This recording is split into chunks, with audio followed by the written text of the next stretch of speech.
Hi friends, welcome to my channel. ఈరోజు Tata IPL match number 7 Punjab kings and Chennai super Kings.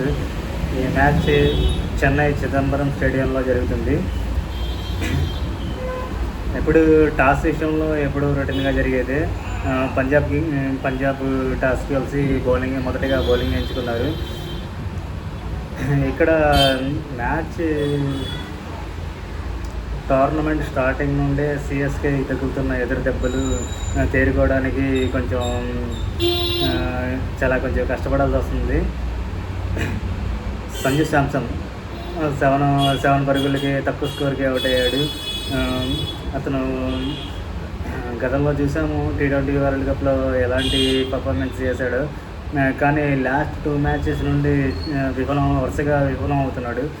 కానీ ఆ short search చేసుకునే విధానం సరైన అంచనా వేయలేకపోతున్నాడు బాల్ని. తను ఎక్స్పర్ట్, అట్లాంటి బాల్ని ఎదుర్కోవడంలో చాలా ఎక్స్పర్ట్. కానీ చాలా లైన్ అండ్ లెంత్ బాల్ వేయడం వల్ల అతను మిస్ అయిపోయి కీపర్ క్యాచ్ ఇచ్చి తిరిగాడు. అలాగే ఇక్కడ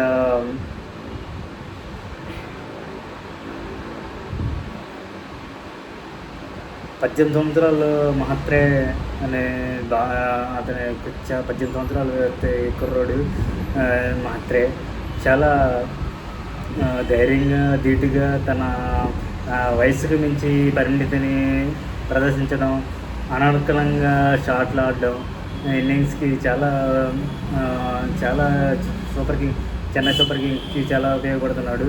ఇతను గైక్వాడ్తో పార్ట్నర్షిప్ 38 బాల్స్లో 67 చేయగా రుతురాజ్ గైక్వాడ్ అతనికి పార్ట్నర్షిప్ రక్షక పాత్ర వహించాడు, సహాయ పాత్రగా చేశాడు. వేగంగా ఆడే ప్రయత్నంలో చౌహాల్ బౌలింగ్లో డీప్ ఫీల్డింగ్లో క్యాచ్ ఇచ్చి అతను సిఎస్కే కెప్టెన్ కూడా చివరిలో 22 బంతుల్లో 28 పరుగులు చేసి అవుట్ అయ్యాడు. అప్పటికి 11 ఓవర్లకి 110 ఒక వికెట్తో సిఎస్కే ఒక భారీ స్కోరు చేస్తుందని చాలా ఎక్స్పెక్ట్ చేశాము. 43 బంతుల్లో అద్భుతంగా ఆడిన 73 పరుగులు చేసి మహేంద్రే తర్వాతి ఓవర్లోనే అవుట్ అయ్యాడు. 19 ఏళ్ళు నిండక ముందే ఒక బ్యాటర్ టాటా ఐపీఎల్ చరిత్రలో ఇది 3వ అత్యధిక స్కోరు. వెంటనే కుదురుకున్న బ్యాటర్లను కోల్పోయినప్పటికీ డెత్ ఓవర్లో సిఎస్కే చాలా దూకుడుగా బ్యాటింగ్ పర్ఫార్మెన్స్ చేశారు. అండ్ శివం దుబే గురించి స్పెషల్గా చెప్పాల్సిన అవసరం లేదు. లాస్ట్ 2020 వరల్డ్ కప్లో ఎలాంటి పర్ఫార్మెన్స్ చేశాడో సేమ్ తన ఫామ్ని అలాగే కంటిన్యూ చేస్తున్నాడు. లాస్ట్ మ్యాచ్లో ఎలాగ కొంచెం తక్కువ స్కోర్కి అవుట్ అయ్యాడు. ఈ మ్యాచ్లో మాత్రం శివం దుబే 28 బాల్స్లో 45 పరుగులు చేసి నాట్అవుట్గా నిలిచాడు. అట్లాగే ఇంకొక బ్యాట్స్మెన్ సర్ఫరాజ్ కేవలంగా అసలు చాలా దూకుడుగా తన బ్యాటింగ్ పర్ఫార్మెన్స్, తన పవర్ని, తన బలాన్ని మెరుపు వేగంతో ఒక సిక్సర్ 6 4లతో వేగంగా 32 పరుగులు చేసి అలా మెరిపించి వెళ్ళిపోయాడు. ఈ సర్ఫరాజ్ బ్యాటింగ్తో అసలు సిఎస్కేకి ఒక బూస్ట్ లెవెల్స్లో స్కోర్ని చేశాడు. లాస్ట్ గైక్వాడ్ తర్వాత ఓవర్లోనే అవుట్ అవ్వడంతో లాస్ట్ 8.5 ఓవర్లోనే సిఎస్కేకి వచ్చింది 99 పరుగులు. చివరిగా 209 పరుగులు 209/5 అనే ఒక భారీ స్కోర్ని నమోదు చేసింది. ఇది ఐపీఎల్ చరిత్రలో పంజాబ్పై వారి అత్యధిక స్కోరు. ఇంకోటి ఏంటంటే పంజాబ్ తరఫున చౌహాల్ తన 3 ఓవర్లో 1/21 రన్స్ 10 పైన బౌలింగ్ చేసి చాలా సిఎస్కేని కట్టడి చేశాడు. అలాగే మహత్రే, మహాత్రేని, సర్ఫరాజ్ని ఇద్దరిని అవుట్ చేసి కీలకమైన వికెట్లు పడగొట్టాడు. కానీ మిగిలిన బౌలింగ్ దళం మాత్రం పరుగుల ప్రవాహాన్ని పరుగుల్ని మాత్రం ఆపలేకపోయారు. దీనికి పంజాబ్ క్రికెట్ దూకుడుగా బారిలోకి దిగింది. యువ స్పిన్నర్ ప్రియా ఆర్య తన ఇన్నింగ్స్లో మొదటి 6 బంతుల్లోనే 5 బౌండరీలు కొట్టి ఒక సెన్సేషనల్ ఆటను ప్రారంభించాడు. పంజాబ్ కేవలం 4 ఓవర్లోనే సుమారుగా ఒక 55 పరుగులు చేయగా అందులో 33 పరుగులు ఆర్యన్ చేసినవి.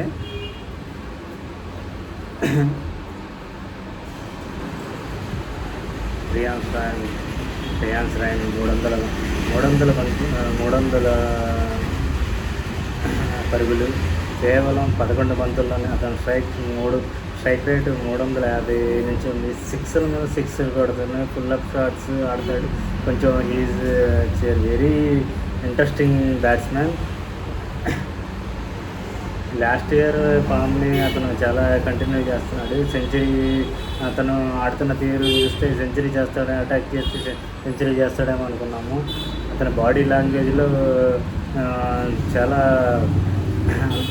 అంటే స్వాగ్ కనపడదు. చాలా కామ్గా ఇంటర్వ్యూగా ఉంటాడు. కానీ అతను షార్ట్స్ పంచ్ మీద పంచ్ ఇస్తున్నాయి. పవర్ ప్లేని చాలా కంప్లీట్గా డామినేట్ చేసేసాడు. కమ్బ్యాక్ కొద్దిగా లెంత్ బాల్ని చాలా చక్కగా ఆడటము, స్లిమ్ డెలివరీతో అతను అవుట్ చేశాడు. సో చాలా డిసప్పాయింటెడ్ అతని విషయంలో. కానీ కుర్రోడు చాలా బాగా బ్యాటింగ్ చేయడం,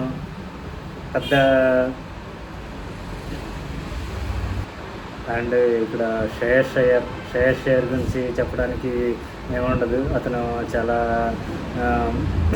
చాలా బాగా పర్ఫామ్ చేశాడు. అతను స్ట్రైట్ 6 అవుట్ అవుతారనుకున్నా, కానీ తర్వాత స్పిన్నర్ని చౌహల్ ఆడుకున్నాడు. అంత ఈజీగా టచ్ జరగలేదు. అది అతని గొప్పతనం. చౌహల్ ఆ పిచ్పై బహుశా స్పిన్నర్ గెలుపు ఉండదేమో, నాకైతే అర్థం కాలేదు.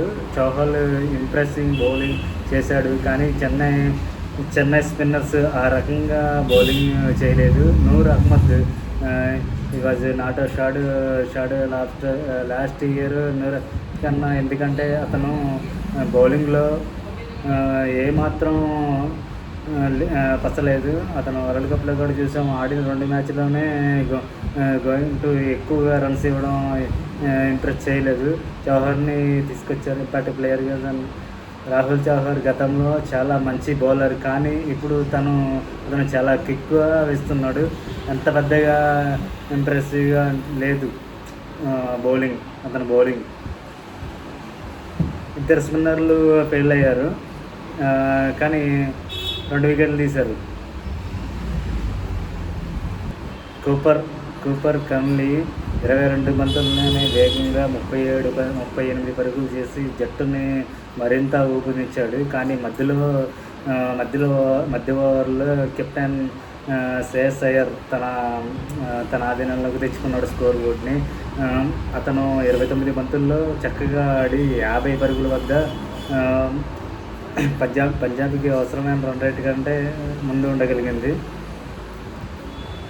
మధ్యలో కొన్ని కట్టుదిట్టమైన బౌలింగ్ ఓవర్లతో సిఎస్కే కొంచెం పోటీలో నిలబడినప్పటికీ ఆటలో చాలా వరకు వెనకబడింది. అయ్యర్, నెహర్ వజేరా వరుస బంతుల్లో అవుట్ అయినప్పటికీ పంజాబ్కు 17 బంతుల్లో 24 పరుగులు అవసరమయ్యాయి. ఆ టైంలో మార్కస్ శశాంక్ సింగ్ ఇద్దరు క్రీజులో ఉండడంతో పంజాబ్ జట్టుకు